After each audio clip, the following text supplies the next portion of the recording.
उत्तर प्रदेश के एक छोटे से गांव बिलसरिया में एक टूटी फूटी हवेली खड़ी थी, ठाकुर हवेली, जिसे गांव वाले भूतिया हवेली कहते थे। कहते हैं वर्षों पहले वहां ठाकुर हरनाम सिंह रहा करते थे, जिनकी रातों रात मौत हो गई थी।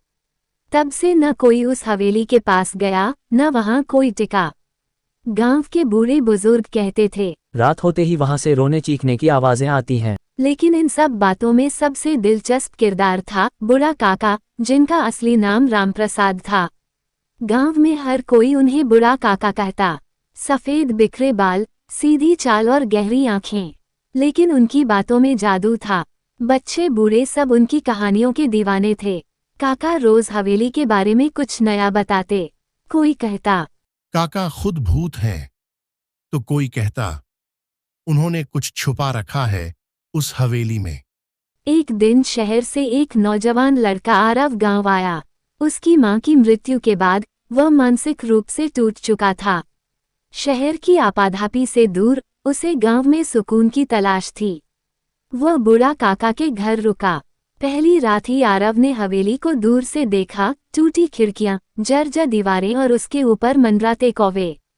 आरव ने पूछा, काका, वहाँ कोई रहता है? काका मुस्कराए। रहते तो हैं बेटा, पर वो जीवित नहीं है। आरव की उत्सुकता बढ़ने लगी।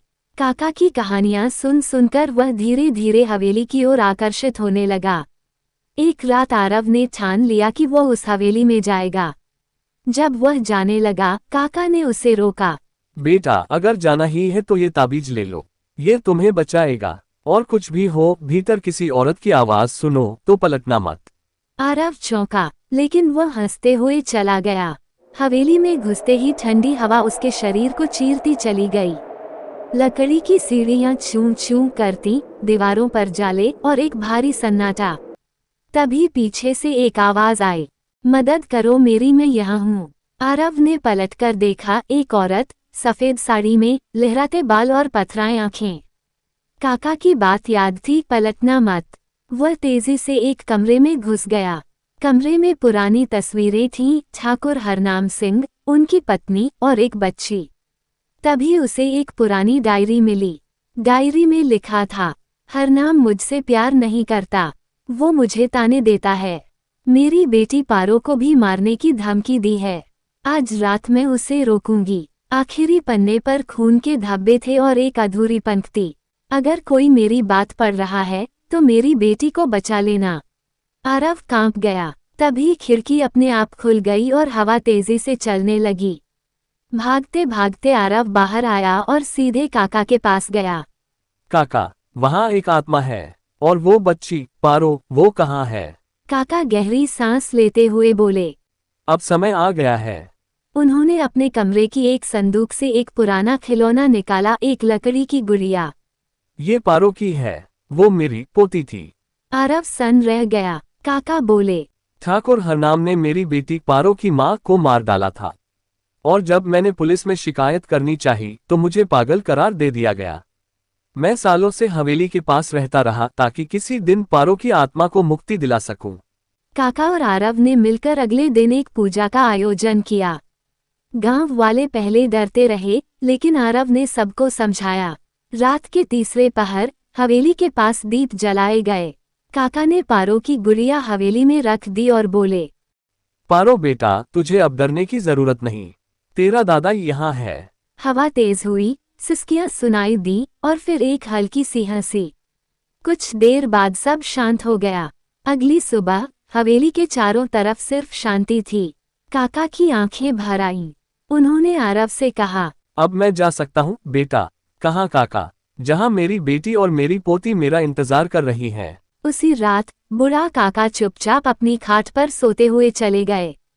काका की मृत्यु के बाद आरव अकेला रह गया था, लेकिन अब वह पहले जैसा नहीं था। हवेली का रहस्य जानने और आत्माओं को मुक्ति दिलाने के बाद उसमें आत्मबल आ गया था। गांव वालों ने भी पहली बार बूढ़ा काका की बातें गंभीरता से समझी थीं।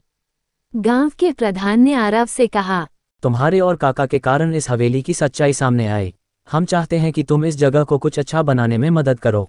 आरव ने जवाब दिया, काका चाहते थे कि यहाँ बच्चे आए, पढ़ें, सीखें, तो क्यों न इसे एक लाइब्रेरी बना दें। और यहीं से शुरू हुआ पारो सदन पुस्तकालय का निर्माण। गांव के युवा, बच्चे, महिलाएं सब जुट गए। कुछ ने किताबें दी, कुछ ने दीवारें रंगी, कुछ ने पुराने फर्नीचर ठीक किए। धीरे धीरे एक उजाड़, डरावनी हवेली अब ज्ञान का मंदिर बनने लगी। आरव अब अकेला नहीं था, उसे गांव में अपनापन मिला। वहीं की एक स्कूल टीचर रंजना से उसकी दोस्ती गहरी हो गई। दोनों मिलकर बच्चों को पढ़ाते, कहानियां सुनाते और गांव में नई सोच लाने की कोशिश करते। एक दिन रंजना ने आरव से पूछा, तुम शहर क्यों नहीं लौटे? आरव मुस्कुराया। जहां आत्मा को सुकून मिले वही घर होता है। इस गांव में मुझे वो मिला है। कुछ महीनों बाद की बात है। एक रात आरव को सपने में बूढ़ा काका दिखे, वही मुस्कुराता चेहरा, वही लाठी, वही सफेद धोती। काका बोले, तूने मेरा अधूरा काम पूरा कर दिया बेटा। अब मैं सच में मुक्त हूँ। और पारो भी मुस्कुरा रही है जहाँ कहीं भी है। आरव की आंखें नम हो गई। सुबह जब वह उठा तो उसे अपने कमरे में काका की पुरानी डायरी मिली, जिसमें उन्होंने अपनी सारी बातें लिखी थीं, गांव की कहानियां, पारो के लिए पत्र और हवेली के रहस्य। आज पारो सदन सिर्फ एक लाइब्रेरी नहीं है, ये गांव की पहचान है। हर साल 2 अक्टूबर काका की पुण्यतिथि को काका कथा महोत्सव मनाया जाता है, जिसमें दूर दूर से लोग आते हैं, कहानियां सुनते हैं और अपने बुजुर्गों को सम्मान देने की शपथ लेते हैं। हवेली अब भूतिया नहीं रही, उसे अब पारो सदन कहा जाने लगा, गांव की पहली लाइब्रेरी जहां बच्चे आते हैं और कहानियां पढ़ते हैं। और आरव, वो वहीं बस गया। अब वो भी कहानियां सुनाता है, बूढ़ा काका की तरह।